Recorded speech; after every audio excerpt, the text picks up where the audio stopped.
Magandang oras mga kababayan, mga ka-Golden Boy. Meron tayong bigyan ng reaksyon ngayon. Ito yung pagkadiskubre ng talagang napakalaking, napakalawak, mala syudad na underground tunnel. Ginawa para mismo sa Diyos ng IRGC na si Ali Khamenei. Ito yung Ayatollah na Ali Khamenei na deadball noong February 28 dahil sa pagbubomba ng Amerika at ng Israel. Bakit nga ba ginawa ang tunnel na ito? Well, ito ay tinatawag na unpenetrable, hindi mapenetrate na mga na klaseng disenyo ng tunnel ng kahit anong bunker buster ng Amerika. Ito ay napakalalim, nasa 80 meters deep at hindi na kayang maabot pa ng anumang klaseng bunker buster ng Amerika at Israel. Pero bakit sa araw ng February 28, 2026 ay natapos ang buhay ni Ali Khamenei kahit na meron siyang unpenetrable bunker na hindi kayang madurog ng mga bomba? Well, meron tayong video rito na courtesy sa atin ng Daily Jagran with Nikita Kapor. Atin panoorin ang buong detalye.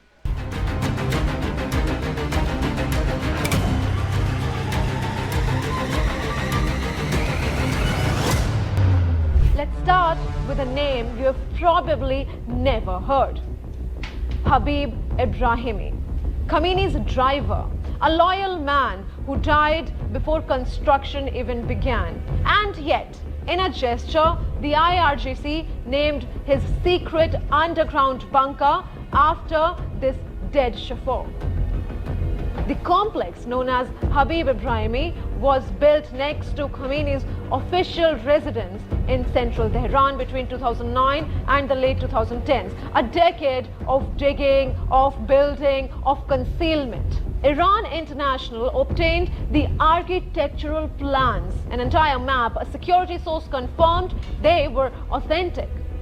What did those plans show? The main vehicle entrance allowed cars to descend roughly 30 meters underground. A 27-meter tunnel linked the bunker to multiple escape routes, exits towards surrounding streets. Another tunnel reportedly connected the facility to a parking garage near Enghaleb Square in central Tehran. Now, this was not a panic room. This was a city beneath the city. The tunnel network stretched nearly 5 kilometers beneath central Tehran, running under medical centers, schools, and residential neighborhoods as well. Ayon mga kababayan, narinig nyo 5 kilometers ang pag-stretch underground ng tunnel na ito at ang mga exit at entrances niyan ay napakarami. Mayroong iba nasa ilalim ng moske, yung iba nasa ilalim ng ospital, yung iba ay nasa ilalim ng paaralan at yung iba ay nasa ilalim ng public market. Kaya kung saan man merong maraming sibilyan na mga inosente, doon nila nilalagay yung mga entrances at mga exit. Kasi hindi yun bumbahin ng Amerika at ng Israel dahil merong mga sibilyan. Ganyan kaduwag, katuso itong mga IRGC na nagdisenyo ng tunnel. Ngayon, gumasto sila ng bilyon-bilyon dolyares para lang gawin yan. 10 years daw yan bago natapos. Pinangalan sa driver ni Ali Khamenei na gwapo, yung si Ibrahim, ano ba yung pangalan nun? Binanggit kanina. Pinangalan sa driver na gwapo. Bakit ipinangalan? Dahil gwapo eh. Alam naman natin na may dugong bakla yan dahil may anak siya na bading, si Mustafa Khamenei. So bakit mo ipapangalan sa driver mo? Driver mo lang yan eh. Bakit hindi mo ipangalan sa iyo o sa iyong anak na si Mustafa Bading? Dahil nga bading din itong tatay ni Mustafa, ay sigurado boyfriend niya yung driver na yun. Kaya pinangalan yung tunnel. Ngayon, anong silbi ng tunnel na yan? Na halos maubos na ang pera ng Iran para lang gawin yan. Para hindi, dahil sa kaduwagan para hindi mabomba itong si Ali Khamenei, para hindi tamaan ng missile, ay gumawa sila ng hindi kayang mapenetrate na tunnel ng mga bunker buster bombs ng Amerika at Israel. Pero hindi nagtagal, di ba? Katatapos lang ng tunnel na yan, ay na-deadball yung may-ari. Kaya nasasayang na naman ang pera ng Iran. Pera ng Iran yan eh. Ginastos lang nila sa mga walang kakwinta-kwintang tunnel. Bakit ka magtatago kung wala kang kasalanan, di ba? Alam talaga nila na malaking kasalanan ang nagawa nila. Kaya tago ng tago, parang si Kibuloy lang, no? Mga kababayan. Okay, balik tayo kay Nikita Kapoor. Now think about that, viewers. While the Iranis sent their daughters to school, Ayatollah Ali Khamenei's escape routes ran right beneath the playground. Now, who built this? Who paid for it? Construction began in 2009 with Khamenei's personal approval.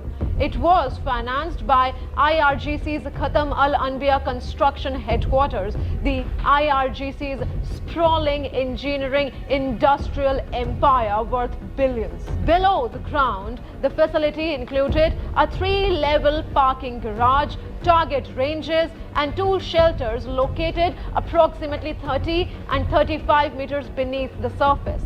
One of those shelters contained a blast-resistant room specifically intended to protect Khamenei during missile attacks.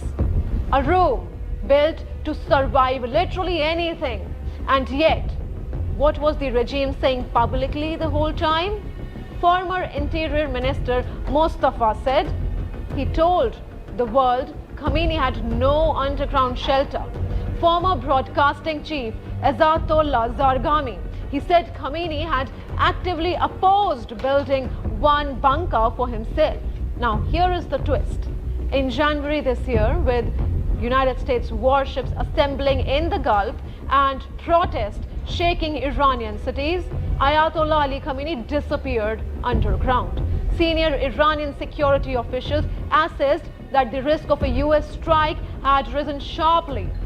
Ayatollah Ali Khamenei relocated to a fortified underground site featuring interconnected tunnels designed specifically to withstand US-Israeli attack.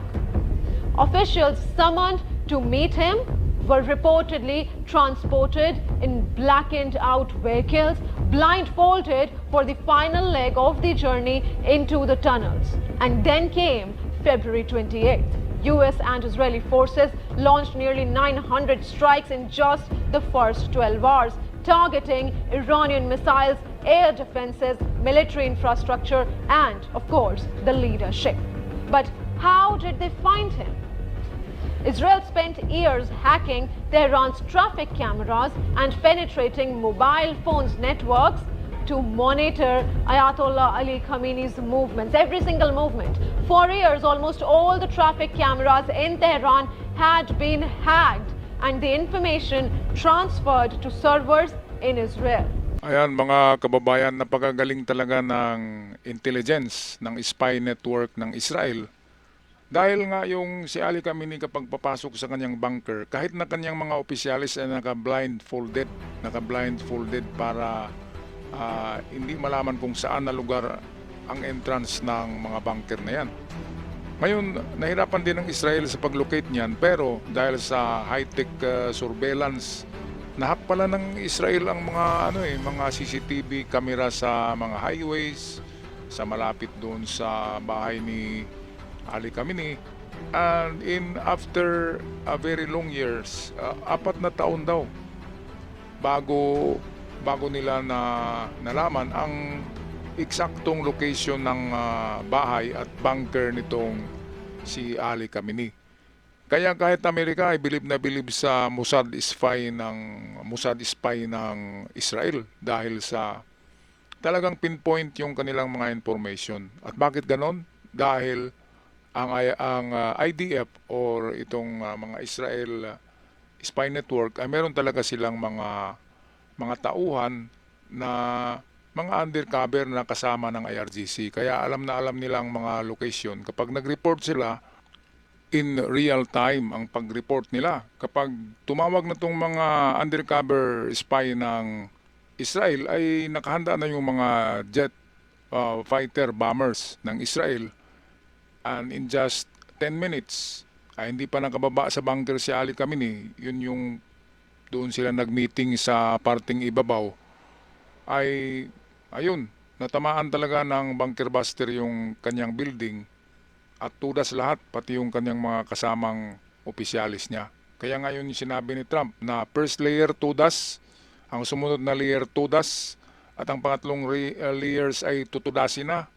Yun yung nangyari. Ngayon, pang-apat na layer na yan ng mga commanders sa IRGC ay tutudasin na naman yan.